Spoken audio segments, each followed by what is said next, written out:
அக்கா உமாக்கா ஃபோன் பண்ணாங்க அவங்க சொல்ல முடிஞ்சுமா அக்கா நெக்குக்கு மட்டும் பைப்பிங் வச்சு ஹேண்டுக்கு சேலையில் உள்ள கரையை வச்சு இதுக்கு மட்டும் நல்லா பைப்பிங் வச்சிருக்கோம். சரியா? பாரு எப்படி இருக்கு, நல்லா இருக்கா? அதுக்கப்புறம் கொஞ்சோண்டு டிசைன் இந்த டசல்ஸ்லாம் டிஃப்ரெண்டாக கொடுத்து நல்லா இருக்கு. லேஸ் முன்னாடி இந்த மாதிரி இங்கே மட்டும் இந்த இங்கே இப்போ புதுசாக இந்த இப்படி வளைஞ்சு வரணுமா? ஓ அப்படி டிசைனாக கேட்குறாங்க. கைக்கு சிம்பிளாக லேஸ் அது ஒரே மாதிரி போட்டு போடிச்சு போச்சா நம்ம உயிர் வாங்குறது. கேட்ட காசு கொடுத்தாதே தாராளமாக தச்சு கொடுப்போமே. கண்டிப்பா. அவன் இந்த பைப்பிங்கே என்ன சொல்லுவேன் தெரியுமா, என்ன மணியா கையிட்டுனூண்டு துணியை கொடுத்து இப்படி அப்படி சுருட்டி திருட்டி தைக்கிறேன், அதுக்கு போய் காசு கேட்குறியக்கான்றா.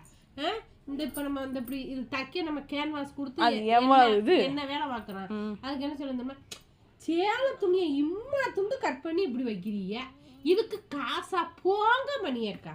அதாவது ஒழுங்கா கொடுக்குறானா காலையிலலாம் வந்து ஐயோ நேற்று கொடுத்து இன்னைக்கு தச்சு கொடுத்தோம்ல. சரி.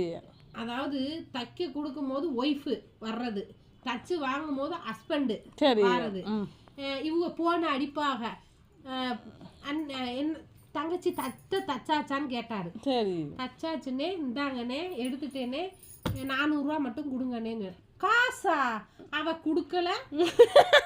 சிரிக்காத, எனக்கு எரியுது நீ சிரிக்கிற. அவ உடனே இந்த போன் அடிக்கிறேன், எடுக்கலையம்மா குளிச்சுக்கிட்டு இருப்பான்னு நினைக்கிறேன், நான் போய் உனக்கு போன் பண்ண சொல்லவா அப்படி போச்சு. காலையில வியாபாரமே இப்படி இருந்துச்சுன்னா அடுத்த வியாபாரம் எப்படி அமோகமா இருக்கு.